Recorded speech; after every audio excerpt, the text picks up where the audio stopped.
la cizaña. Comencemos la lectura bíblica de esta parábola en el versículo 24. Jesús les refirió otra parábola diciendo: el reino de los cielos puede compararse a un hombre que sembró buena semilla en su campo. En esta parábola el Señor reanuda su enseñanza donde la había dejado al acabar la parábola del sembrador. Nos había dicho que una cuarta parte de la semilla sembrada cayó en buena tierra. Las otras 3/4 partes nunca produjeron nada porque las personas que oyeron la palabra no respondieron a la misma. En otras palabras, no fueron salvas. De la gente que oyó la palabra de Dios, solo una cuarta parte fueron realmente salvos. Sinceramente, en mi propio ministerio he encontrado que el porcentaje era incluso menor que este. Otros colegas cristianos me han confirmado lo mismo de su experiencia al respecto. Pero estamos en una situación típica del reino de los cielos, difundiendo la palabra de Dios, y esto es lo que sucede. Pero ahora veamos otra faceta de la condición del reino de los cielos en el mundo actual. Es la ilustración de un hombre que sembró semilla buena en su campo. Leamos el versículo 25. Pero mientras los hombres dormían, vino su enemigo y sembró cizaña entre el trigo y se fue. Observemos quiénes dormían. Mientras que aquellos hombres dormían, vino el enemigo. Recordemos que el Señor es el sembrador y que Él no se adormece ni duerme. Satanás es el enemigo y él siembra cizaña entre el trigo. La cizaña representa las doctrinas falsas.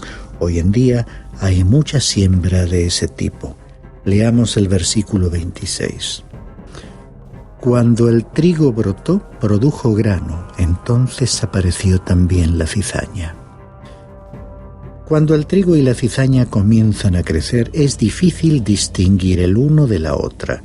Francamente, muchos cultos y sectas al principio parecen buenos.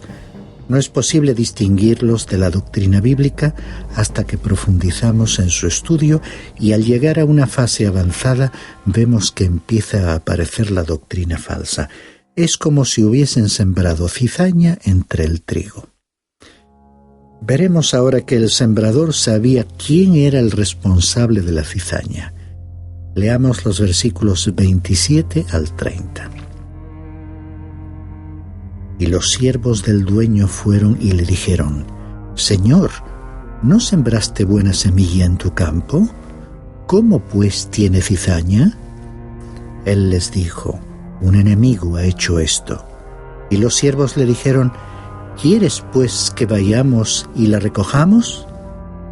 Pero él dijo: no sea que al recoger la cizaña arranquéis el trigo junto con ella.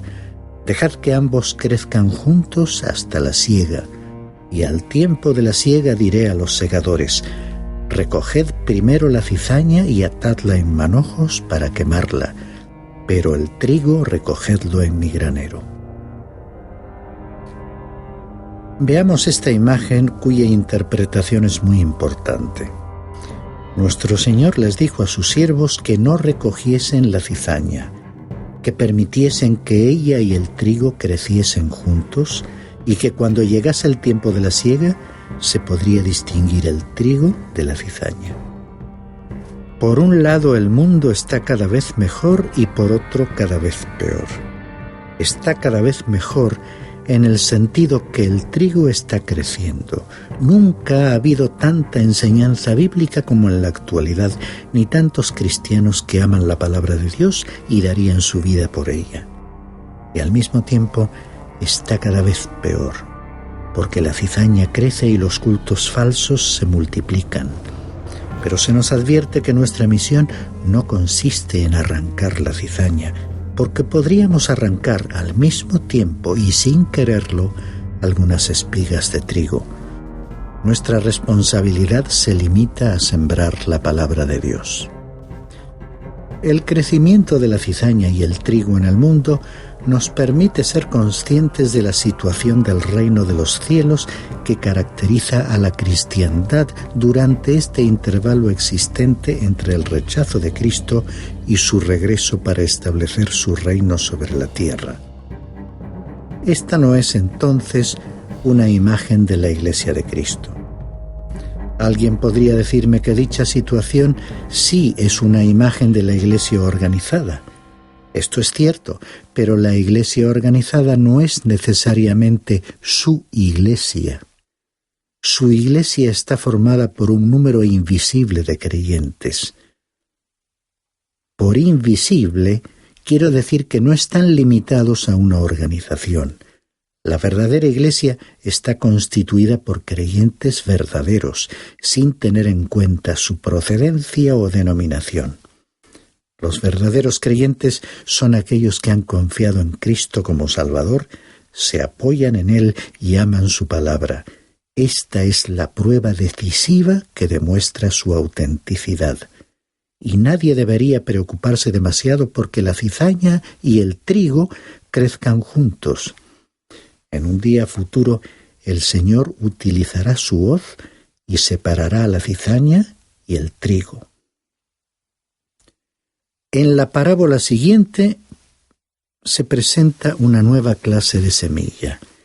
Leamos en los versículos 31 y 32 la parábola del grano de mostaza. Les refirió otra parábola diciendo: el reino de los cielos es semejante a un grano de mostaza, que un hombre tomó y sembró en su campo, y que de todas las semillas es la más pequeña, pero cuando ha crecido es la mayor de las hortalizas y se hace árbol, de modo que las aves del cielo vienen y anidan en sus ramas. El árbol de mostaza es un símbolo improbable de la Iglesia o de los cristianos individualmente. Generalmente, los árboles que producen frutos se utilizan para describir a los creyentes. La mostaza es un condimento que no tiene valor nutritivo. No es como el germen del trigo, que tiene muchas vitaminas. La semilla de mostaza no crece hasta convertirse en un roble enorme, como le sucede a la bellota. Es un arbusto que crece mejor en tierra desértica. La semilla de mostaza es, según el texto, la más pequeña de todas las semillas. Algunos han proclamado haber descubierto que dicha semilla no es la más pequeña de todas, pensando que habían encontrado un error en la Biblia. ¿Qué quiso decir el Señor? Que era la más pequeña de todas las semillas conocidas por el público que le escuchaba.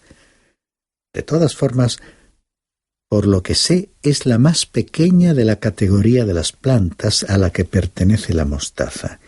Y la parábola nos dice que creció hasta convertirse en un árbol en cuyas ramas las aves podían hacer sus nidos. Esta parábola revela el crecimiento externo de la cristiandad, así como la parábola de la levadura nos hablaba sobre la condición interna de la cristiandad. La Iglesia no ha convertido al mundo, pero ha ejercido una gran influencia sobre él. Así que la parábola nos muestra ese crecimiento exterior de la Iglesia organizada. La Iglesia y el mundo se han mezclado hasta confundirse entre sí. Se ha producido una integración real entre el hombre de la Iglesia y el hombre mundano. En nuestra época, ambos viven y actúan de manera muy semejante. Pero el cristiano debería ser sal de la tierra y no mostaza. Concluye la parábola diciendo que los pájaros se cobijaban en sus ramas. Ha habido varias interpretaciones sobre las aves, pero, como ya he afirmado anteriormente, los pájaros en este discurso no representan nada bueno, sino lo contrario, el mal. Recordemos la interpretación del Señor en la primera parábola, en la que los pájaros se llevaban la semilla que había caído junto al camino. Nuestro Señor dijo que representaban al enemigo, que es Satanás. Me temo que en la actualidad gran parte de la cristiandad es como un árbol de mostaza lleno de malos pájaros. Pasemos a considerar la parábola de la levadura. Esta es la parábola clave de este capítulo. Permíteme ayudarte a comprender su importancia. En primer lugar, el Evangelio de Mateo es el libro clave de la Biblia. En segundo lugar, el capítulo 13 es el capítulo clave de este Evangelio. Y en tercer lugar, el versículo 33 es el versículo clave del capítulo 13. Así que, de hecho, tenemos aquí el versículo clave de la Biblia. Observemos la importante enseñanza de este versículo 13. Les dijo otra parábola. El reino de los cielos es semejante a la levadura que una mujer tomó y escondió en 3 medidas de harina hasta que todo quedó fermentado.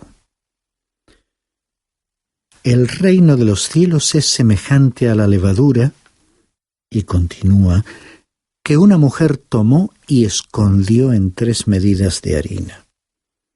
¿Qué representa la levadura?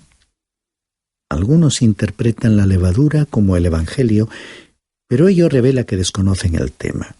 En ninguna parte de la Biblia se utiliza la levadura como referencia a un principio del bien. Siempre se la relaciona con el principio del mal.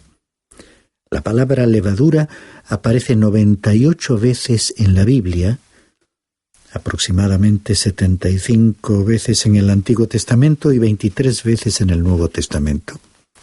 Y siempre es utilizada en un mal sentido. El Dr. Lightfoot, gran erudito, declaró que los escritores rabínicos normalmente utilizaban la levadura como un símbolo del mal. En el Antiguo Testamento estaba prohibido utilizarla para las ofrendas presentadas a Dios. En el Nuevo Testamento, en Mateo capítulo 16 y versículo 6, nuestro Señor advirtió contra la levadura de los fariseos y de los saduceos. Y el apóstol Pablo, en su primera carta a los Corintios capítulo 5 y versículo 8, escribió sobre la levadura de malicia y maldad.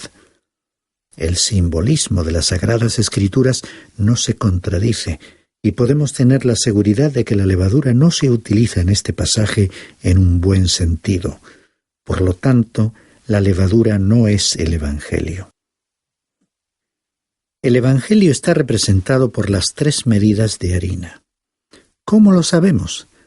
Porque la harina está hecha de grano o semilla, y el Señor ya nos había dicho en la parábola del sembrador que la semilla representa a la palabra de Dios. Recordemos que esta parábola es una ilustración de lo que le sucede a la palabra de Dios en la tierra durante el intervalo existente entre el rechazo a Cristo y su exaltación cuando regrese para establecer su reino. Tomemos nota de lo que le ocurre a la palabra de Dios representada por la harina.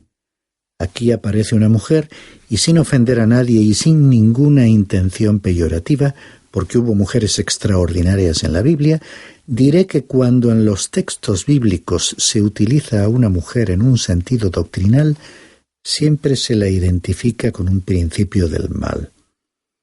En esta parábola, la mujer tomó la levadura y la escondió en la harina. Si aquí la levadura representase al Evangelio, ¿por qué había de esconderla? El Evangelio debe proclamarse públicamente hasta los confines de la tierra.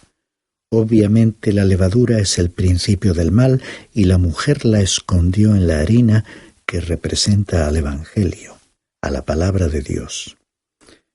Ciertamente vemos esta realidad en los tiempos actuales. No hay culto ni secta que ignore a la Biblia. He encontrado que incluso aquellos que adoran al diablo, los adoradores de demonios, utilizan la Biblia.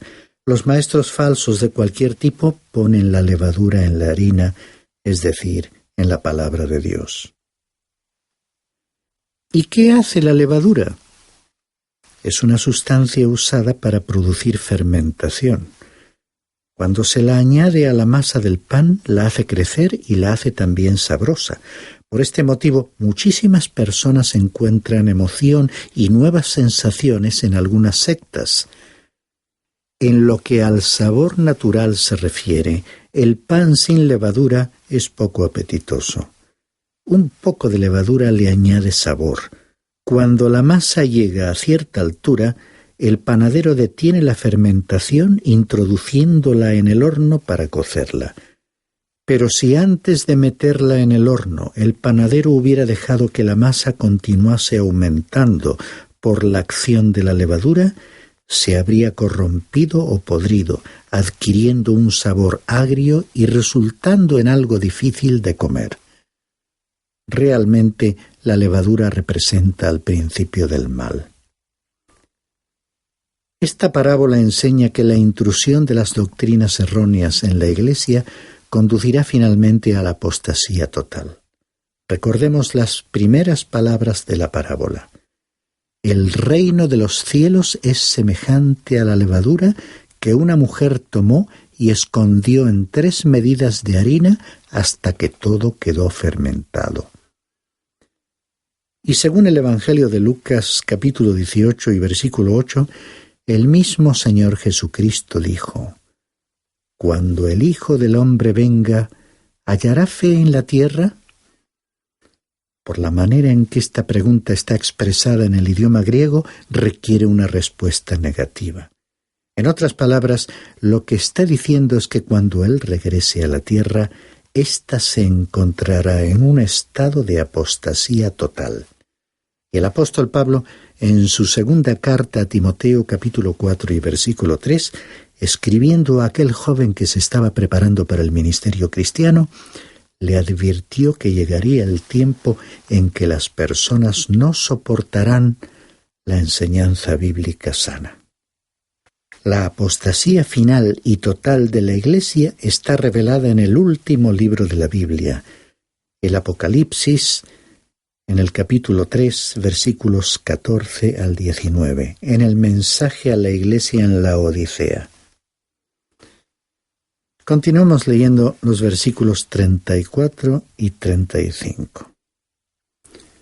Todo esto habló Jesús en parábolas a las multitudes y nada les hablaba sin parábola, para que se cumpliera lo dicho por medio del profeta cuando dijo: «Abriré mi boca en parábolas, hablaré de cosas ocultas desde la fundación del mundo».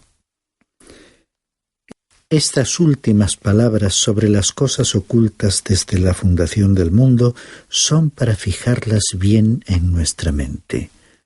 Nuestro Señor estaba presentándonos una verdad completamente nueva. Las cosas que Él estaba revelando en estas parábolas nunca habían sido reveladas de esta forma en el Antiguo Testamento. Dice el versículo 36. Entonces dejó a la multitud y entró en la casa, y se le acercaron sus discípulos diciendo: «Explícanos la parábola de la cizaña del campo». Habiendo despedido a la multitud, reunió a sus discípulos para interpretarles la parábola de la cizaña. Ya hemos examinado dicha interpretación, pero vamos a leerla para escuchar cómo el texto bíblico la expone. Leamos desde el versículo 37 al 40. Y respondiendo él, dijo: «El que siembra la buena semilla es el Hijo del Hombre, y el campo es el mundo, y la buena semilla son los hijos del reino, y la cizaña son los hijos del maligno. Y el enemigo que la sembró es el diablo, y la siega es el fin del mundo, y los segadores son los ángeles. Por tanto, así como la cizaña se recoge y se quema en el fuego, de la misma manera será en el fin del mundo». Este es un cuadro preciso de la condición de la cristiandad en nuestra época. El Señor nunca se equivocó en sus predicciones, que se han cumplido con total exactitud. Continúa diciendo el versículo 41, «El Hijo del Hombre enviará a sus ángeles, y recogerán de su reino a todos los que son piedra de tropiezo y a los que hacen iniquidad. Es que en su reino el pecado erguirá su peligrosa cabeza, pero será echado fuera. Este párrafo concluye con los versículos 42 y 43. Y los echarán en el horno de fuego, y allí será el llanto y el crujir de dientes. Entonces los justos resplandecerán como el sol en el reino de su Padre. El que tiene oídos, que oiga. Y estas duras palabras de las Sagradas Escrituras